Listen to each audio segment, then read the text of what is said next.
நாயகன் வசு சாத்யாமனுக்கெல்லாம் அவனே ஆதியானவன்.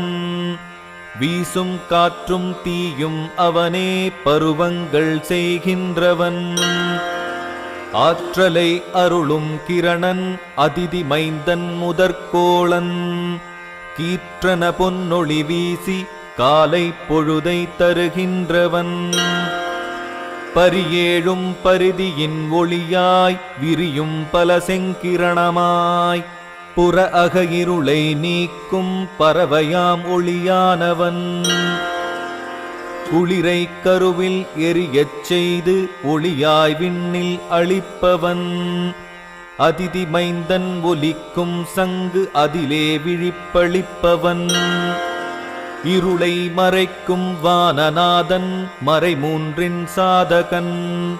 மலை தாண்டி